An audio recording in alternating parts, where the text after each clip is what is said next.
Welcome everybody to this edition of Monday Night Raw. Was it a new era? Not really. If it was a new era, I would tell you that Raw was a good show. It wasn't. It was definitely a step up from SmackDown. At least they did partially give us some new matches, but overall they still gave us some rematches. And more importantly, there's still a lot of shit that I don't care about. But the show began with Big E, and out came Seth Rollins, Kevin Owens, Finn Balor, Rey Mysterio, all wanting an opportunity at the WWE Championship. And first of all, I don't know why Rey Mysterio deserves an opportunity, but whatever. Sonya Deville would then announce it would be a fatal four-way ladder match. The winner gets a title opportunity. Then we have ourselves a triple threat match to determine the number one contenders for the Raw Tag Team Championships because they cancelled AJ Styles and Omos versus Randy Orton and Matt Riddle. I guess WWE, I'm glad they did cancel the match because nobody wanted to see them face each other again. Either WWE heard our cries and complaints and they cancelled the match, or either something happened with AJ Styles. I am more thinking it was something that had something to do with AJ Styles.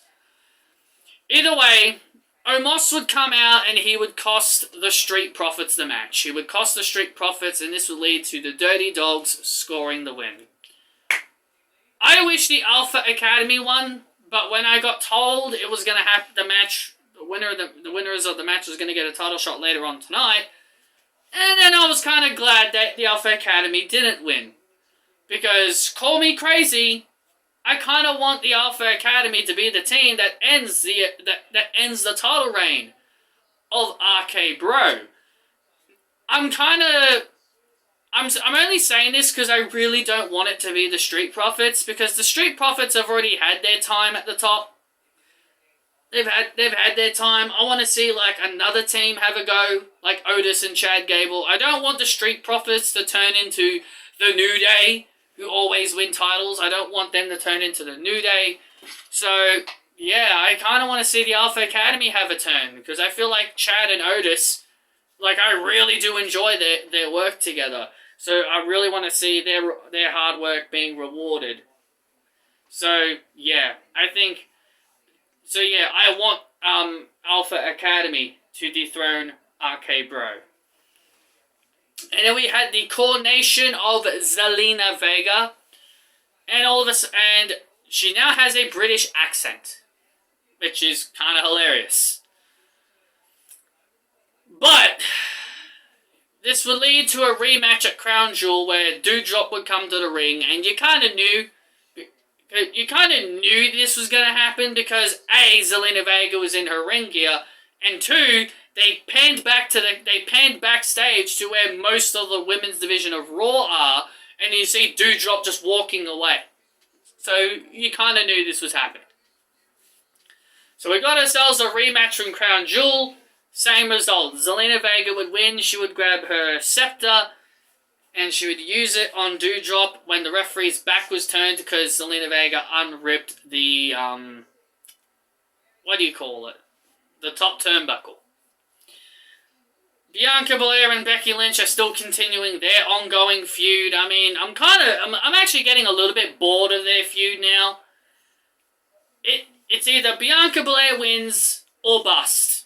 And considering their match is happening next week, and considering WWE probably really want to go with Becky Lynch versus Charlotte Flair, it's more than likely going to be a bust.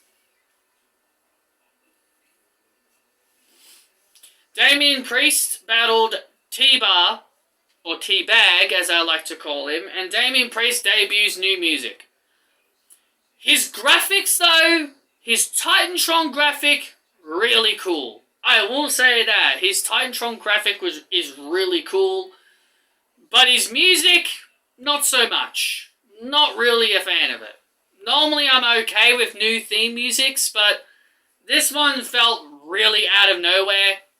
And I really felt like Damien didn't really need the change. But it's whatever. We're just going to have to get used to it. The match would end via disqualification. and Damien Priest and tbag continued to have a brawl. So something tells me this is probably going to be the feud for the United States title. It's different. It's different, so I'm not complaining.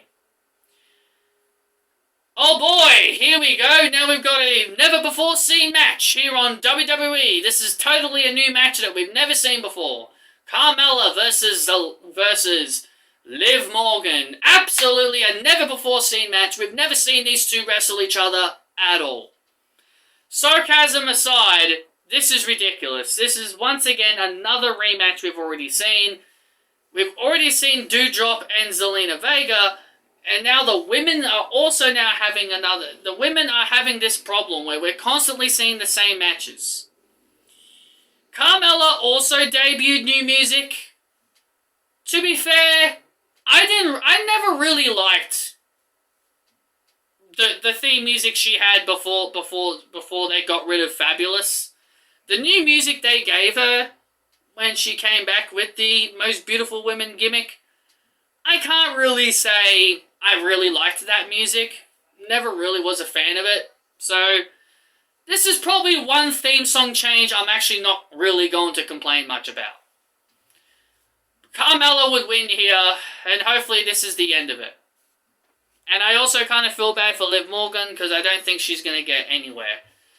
Then we had Keith Lee battle Cedric Alexander.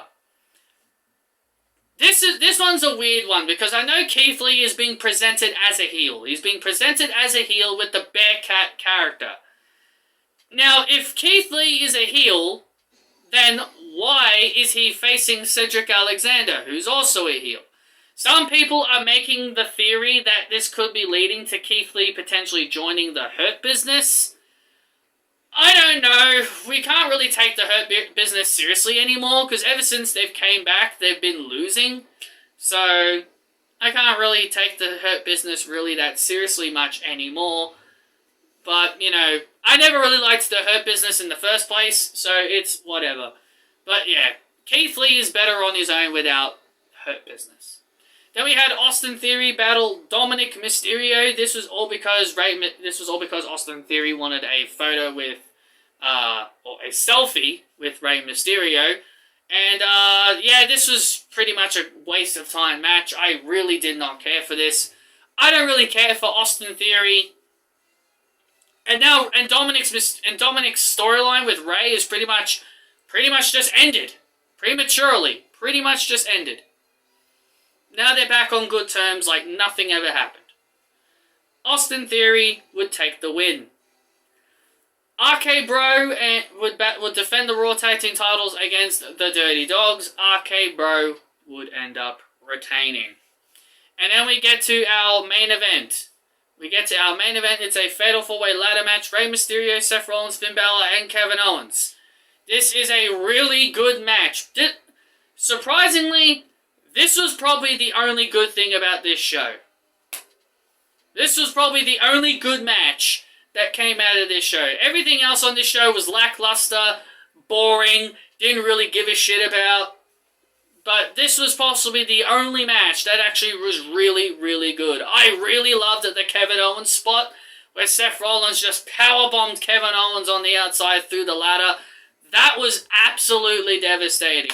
Kudos to Kevin Owens. And by the way, all the people, speaking of Kevin Owens, people like to say that Kevin Owens is miserable. He wants to get out of his contract. Kevin Owens came out all fired up. He was all excited, bashing his head on the ladder, kicking the ropes, hyping up the crowd. It's like he became Mojo Rawley for one night.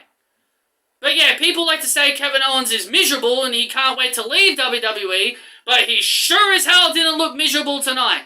He sure as hell didn't look miserable. He looked absolutely fired up. He looked like he couldn't wait to have this match. Yeah, miserable my ass. Miserable my ass. I predicted Seth Rollins was going to win this match, and that's exactly what happened. Seth Rollins won. And it makes sense. He's the only heel in the match. Finn wasn't going to win. Kevin wasn't going to win. and Rey weren't going to win, because they're all baby faces. Seth Rollins was literally the only heel in the match, so it made perfect sense for Seth Rollins to win. Seth Rollins is going to put over Big E. At least we can hope so. But anyway, Seth would win, as I expected and predicted. That is all I've got for you guys on this edition of Monday Night Raw. It was a pretty lackluster show. I will give them credit that they did put in some sort of new matches, iffy, fresh matches. But at the end of the day, it still wasn't a very good show outside of the main event. Thank you all so much for joining me for this review. Hit that thumbs up. Comment your thoughts down below. Subscribe if you guys did enjoy. And I'll see you guys next time.